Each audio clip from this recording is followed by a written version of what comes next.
안녕하세요. 11장 2절 산술연산자에 대한 강의를 시작해 보도록 하겠습니다.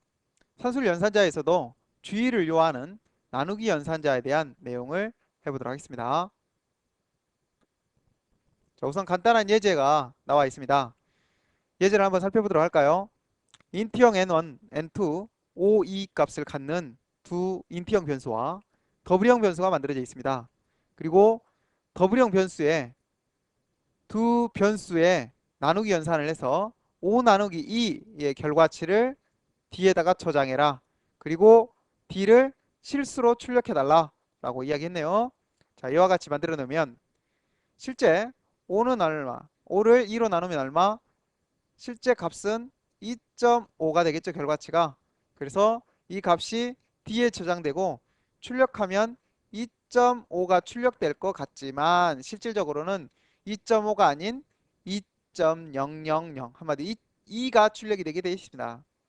자, 이와 같이 2가 출력되는 이유는 자, 여기 연산자를 보시면 여기가 인트형 정수와 뭐예요? 정수. 인트형 정수.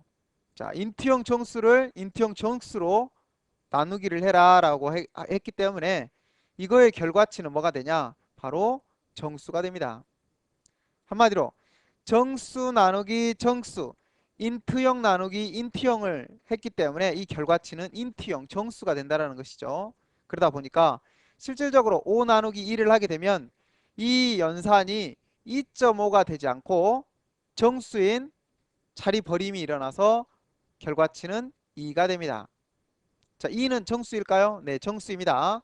이 정수를 실수에다가 저장해라 라고 하면 D는 더블형 실수형 형태의 변수고 2는 정수형이기 때문에 실질적으로 정수형은 누구로? 실수형으로 자동 형변환이 가능합니다. 왜냐하면 이거는 실수형보다 더 작은 형이기 때문에. 그래서 결과치, 자, 결과치가 2인데 이 결과치를 자동적으로 더블형으로 형변환해서 D에다가 저장하게 된다는 것이죠. 그래서 2라는 정수를 2라는 실수로 저장했다가 출력을 했기 때문에 이거는 실수 2를 출력하게 됩니다. 자, 이번에는 실제 2.5를 출력할 수 있는 형태로 변환한 형태가 되겠습니다. 자, 우선 앞의 예제와 똑같습니다. 정수 두 개를 저장하고 있는 인트형 변수 n1, n2 그리고 실수를 저장할 수 있는 더블형 변수 D. 자, D는 자, 여기 보시면 조금 전에는 이 문장만 있었는데 이번에는 이렇게 더블형으로 n1을 형변환합니다. 자, 어떤 연산은 같은 자료 형끼리만 연산이 가능하기 때문에 실질적으로 n1을 형변환 연산자를 사용해서 더블형으로 형변환을 해버렸네요. 그러면 5라는 것은 정수가 아닌 실수 형태의 5를 의미합니다. 자, 그리고 나서 n2로 나눠라. 근데 이 나누기 연산자의 이 n2는 이 값을 갖는데 이거는 정수가 되겠죠. 그래서 실수 나누기 정수라고 하면 실질적으로 두 자료형이 다르기 때문에 연산이 되지 않고 실제 큰 자료형으로 자동 형변환이 일어납니다. 그래서 이 정수 5값은 명시적으로 더블형으로 형변환을 했기 때문에 5는 더블형이 됐겠죠. N2는 2라는 정수형인데 나누기 연산자에 의해서 정수로 실수 형태를 나누므로 정수 2는 더블형으로 자동 형변환이 일어납니다.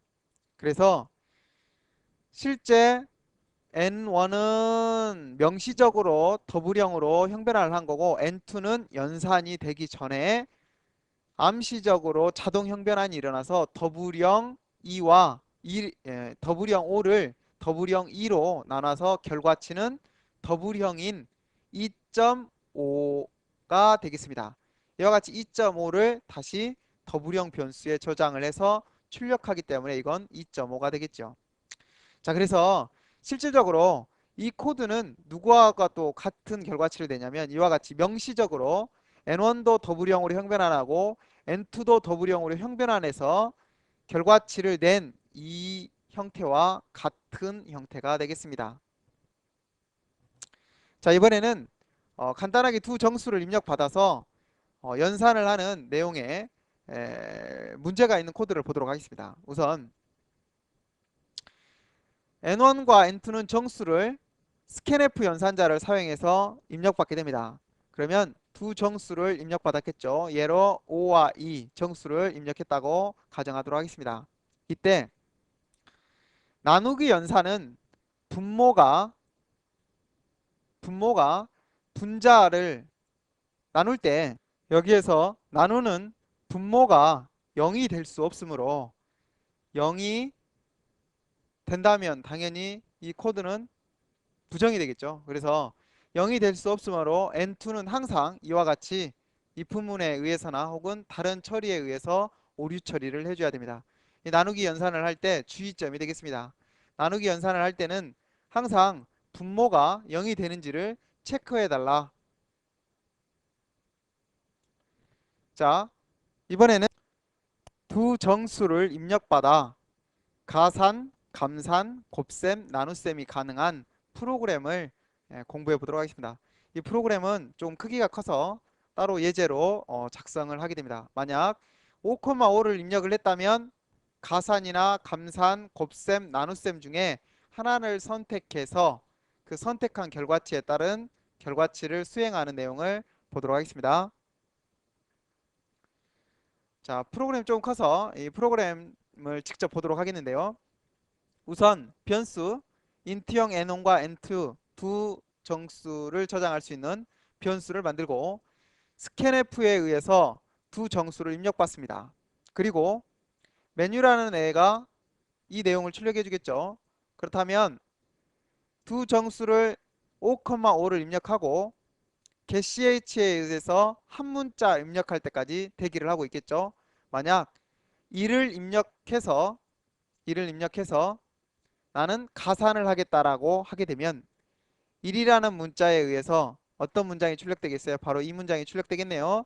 그래서 N1과 N2는 5,5 한마디로 5 플러스 5는 N 플러스 N1 플러스 N2 그래서 10이 출력이 되겠습니다. 그래서 5 플러스 5는 10 만약 5,5를 입력하고 여기서 2를 입력했다면 케이스문에 의해서 이 문자에 의해서 누가 5 나누기 5는 5 마이너스 5는 0이다가 출력이 되겠죠.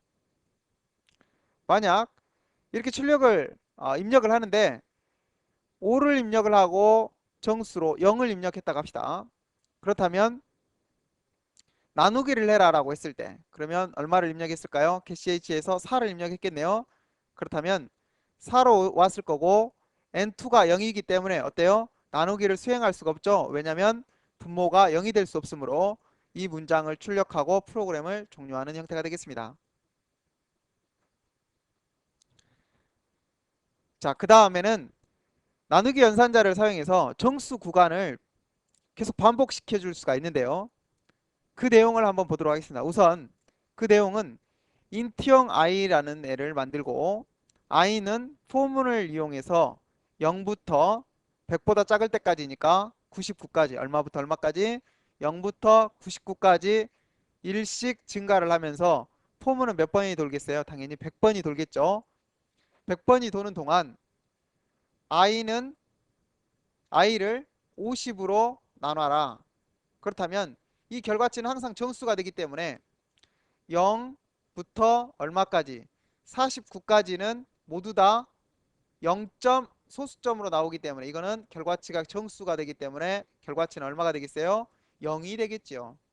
만약 50이 됐을 때는 정확하게 결과치가 1이겠지만 i가 50부터 99까지는 모두 다 1점 얼마가 되기 때문에 결과치는 정수 형태로 나오기 때문에 1이 되겠습니다. 그래서 실질적으로 이거의 결과치는 얼마가 될까요? i가 만약 0부터 49까지라면 결과치가 0이 되고 i가 50부터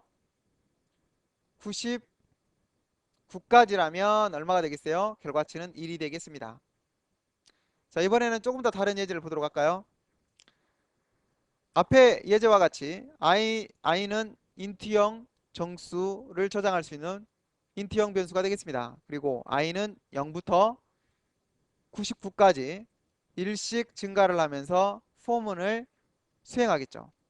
그동안에 i는 얼마부터 얼마까지 변한다고요? 0부터 99까지. 자, 이때 10으로 나눠버리면 얼마부터 얼마까지는 0부터 9까지는 결과치가 정수 형태로 나오기 때문에 0이 되겠죠. 다시 10부터 19까지는 정수 형태로 나오기 때문에 결과치가 1로 출력이 되겠죠. 그리고 20부터 29까지는 얼마? 2로. 그러다 보니까 이 결과치는 0, 10개, 1, 10개, 2, 10개 쭉 해서 9, 10개가 각각 출력이 되겠습니다. 자, 오늘은 여기까지 해서 강의를 마치도록 하겠습니다.